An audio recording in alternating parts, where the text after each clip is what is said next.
Bonjour à tous et bienvenue pour cette première vidéo versus. Salut!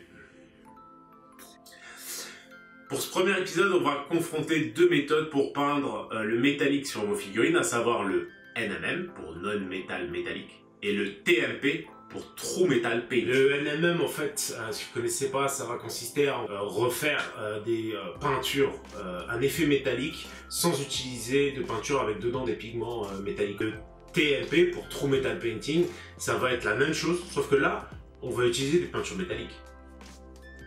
Exact, et on va vous présenter dans cette vidéo ces deux méthodes sur différents types de surfaces, donc des lames, des ronds un peu, des plaques d'armure, bref. Et on conclura en vous présentant un peu les points forts Et les points faibles aussi de chaque technique. Comme ça, vous pourrez vous-même, en commentaire, nous dire de quel bord vous êtes. Hein, les bolos.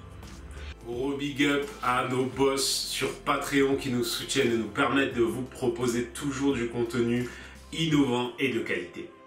Et comme d'habitude, on pense à s'abonner au passage, et comme dirait l'autre, clique sur la cloche, sinon c'est toi la cloche. Donc comme vous le voyez, en gros ça va me prendre à peu près 10 minutes par type de métaux différents. Et vous allez voir qu'on va utiliser finalement très peu de couleurs, que ce soit dans un cas comme dans l'autre, à ceci près que en fait sur le métallique ce sera évidemment encore plus simple. Donc pour commencer, je vais faire le traitement de la lame. J'ai mis un schéma en fait pour vous montrer en gros par rapport au cube comment en fait vont se refléter les différentes lumières, et c'est vraiment cet effet là qu'on va aller rechercher, à savoir une surface qui va vraiment prendre une lumière très intense et systématiquement une surface opposée qui va, elle, en opposition, prendre la lumière dans l'autre sens. Systématiquement, faites au plus simple au début, c'est-à-dire avec deux surfaces poussées dans un sens et dans l'autre, et après vous pourrez toujours multiplier les reflets de lumière et systématiquement multiplier les reflets d'ombre en opposition. Quoi qu'il en soit, je commence sur une sous-couche noire avec de l'administratum gris de chez Games Workshop. C'est un gris plutôt clair et je vais le pousser au fur et à mesure sur une facette puis sur l'autre. Ensuite, avec du blanc, je reviens évidemment sur les arêtes en poussant sur ces arêtes et en poussant sur les extrémités. Toujours penser à limiter sa zone de travail de sorte à ce que le dégradé soit le plus propre possible. Ensuite, je reviens au noir et je reviens juste redéfinir un petit peu. J'essaye vraiment de préserver mes zones de lumière, et là à l'aide du flanc de mon pinceau, mais de l'extrémité aussi évidemment, et avec de la peinture très diluée comme vous le voyez là, je vais pousser. Donc allez, on bascule sur les True Metal Painting. Pour ça, je vais utiliser tout simplement une base de plate métal de chez Army Painter. Alors moi, je l'applique à l'aéro parce que en fait, j'ai le set aéro qui est topissime, mais l'équivalent existe. Vous pouvez tout simplement baser. L'idée sur le TMM, le True Metal Painting, ça va être vraiment de avoir une base extrêmement nette, extrêmement claire de métal, sur lequel on va uniquement revenir quasiment que ombrer avec des filtres très légers sur la même méthode. J'aurais pu vous montrer une méthode beaucoup plus barbare avec juste un jus, un shade et un réo de lumière. Bon, on va pas se mentir, c'est pas non plus le but de la chaîne. Donc je vous montre ici. Donc une fois dilué correctement mon noir, tout de suite, je viens sur les flancs, je fais un premier passage, un premier filtre. J'exagère bien, donc on a bien les deux spots de lumière, un peu comme on l'a vu précédemment. Et là, je pousse dans ces directions-là. L'intérêt, c'est que cette peinture qui, elle, n'est pas métallique, va moins briller. Et à partir du moment où elle brille moins, elle va moins attirer l'œil. Et c'est ce qui va générer finalement nos zones d'ombre. Donc comme vous voyez, vraiment, avec mon pinceau, j'y vais délicatement laisser le temps à la peinture de sécher pour bien vous rendre compte de l'intensité qu'elle a. Si vous en pressez trop, vous allez arracher la peinture que vous venez de poser, et là vous voyez déjà le résultat est plutôt correct, donc ça peut aller très vite.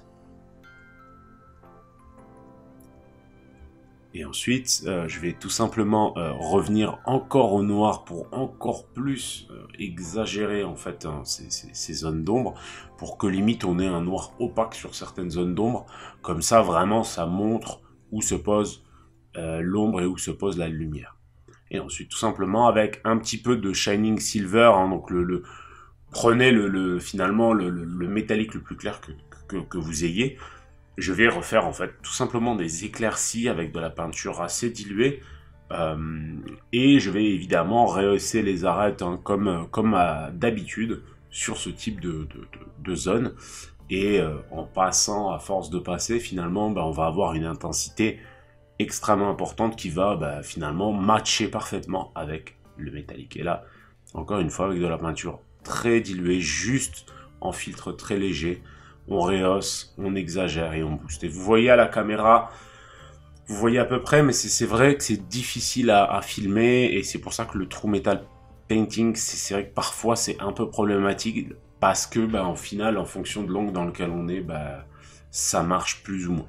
Donc là, vous voyez, j'essaye d'affiner un petit peu, mais globalement, je pense que vous avez compris l'idée. Maintenant, on passe sur un autre type de volume, puisque là, ça va plutôt être conique. Et en fait, je vais traiter un petit peu le casque. Donc, on est en métallique, toujours pareil. Administratum grey, puis blanc, puis noir pour cleaner. L'idée, c'est de prendre un peu une forme de cône. Et tout simplement, en fait, un cône ou un tube, ça va être rehaussé plutôt à travers des traits qui vont aller dans la direction de la lumière la plus intense, à savoir vers le haut, hein, puisqu'on applique une lumière zénitale. Et comme vous le voyez, c'est assez simple en soi. Les zones sont très petites, donc forcément, les passages seront très rapides. Et ça va me permettre de vraiment exacerber et attirer l'œil, encore une fois, là où on le veut.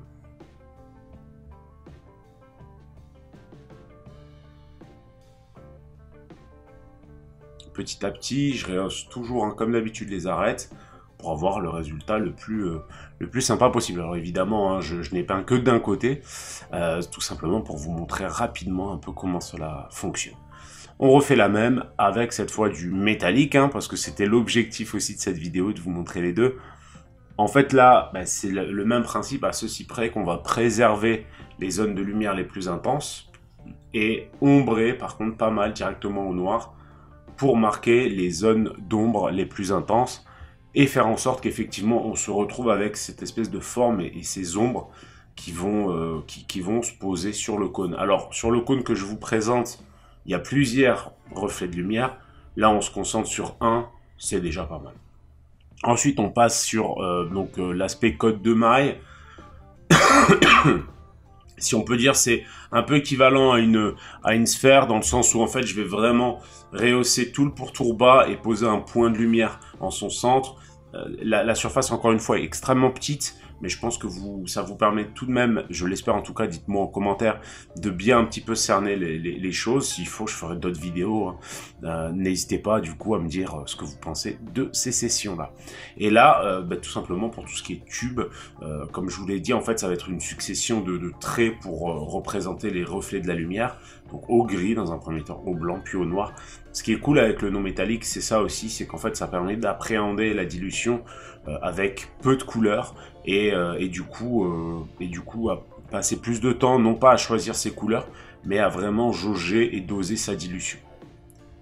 Voilà pour le résultat les amis, j'espère que cette vidéo vous a plu et je vous laisse avec mes deux personnalités pour la conclusion. On espère que ce tutoriel vous a plu les amis, ou au moins que vous n'êtes pas trop fait chier. Au final, le NMM a pas mal d'avantages. Et quand même quelques inconvénients. Ça, c'est sûr. Mais pour résumer mon point de vue sur le NMM, je dirais qu'il est idéal pour attirer le regard dans la direction de son choix. Et on est libre de placer un petit peu la lumière comme on le préfère. Oui, mais pour le coup, en fait, ça peut faire bizarre sur le champ de bataille, c'est-à-dire que, étant donné que c'est pensé quand même pour une certaine orientation, ça marche pas forcément sous tous les angles. Il y a quand même l'avantage d'être percutant graphiquement sur une table de jeu ou une vitrine, et au final, ça présente quand même des contrastes hyper marqués qui attirent fortement l'œil. Bon, c'est quand même foutrement long à faire, faut dire aussi. Ah, c'est peut-être vrai, mais en même temps, ça donne un petit côté prestige, car bien maîtrisé, finalement, ça claque sa mère.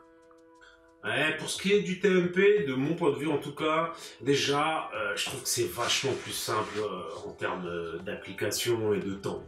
Ah oui, en gros, idéal pour les feignasses, quoi. Ouais, de suite. Ou encore pour les personnes, finalement, qui préfèrent jouer à peindre. Moi, par exemple, je préfère jouer, jeter des dés. Alors que toi, peut-être que tu préfères peindre. Ouais, c'est vrai que c'est pas mal, mais le problème c'est que moi en photo, je trouve que c'est hyper difficile parce que c'est brillant, ça brille dans tous les sens. Oui, c'est vrai que le TMP pour ça, en photo, c'est plus difficile. Mais après, on peut assez facilement avoir un rendu franchement correct avec simplement une encre et quelques réaux de métallique. Ça peut fonctionner super bien et très vite.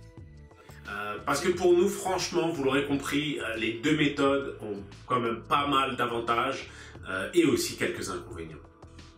Allez, dites-nous en commentaire à quelle méthode va votre préférence et pourquoi aussi. C'est toujours bien de donner un avis, mais aussi de l'étayer, hein, ça fait plaisir. Et pensez à liker et à partager. Et à nous rejoindre sur Patreon si le cœur vous en dit. Ça vous permettra de découvrir plus de peintures. Il y a la version or qui devrait pas tarder à sortir. Et en gros, ça nous permet aussi de mieux vivre de notre passion. À bientôt. Et à bientôt pour un prochain tuto. Pour le prochain tuto.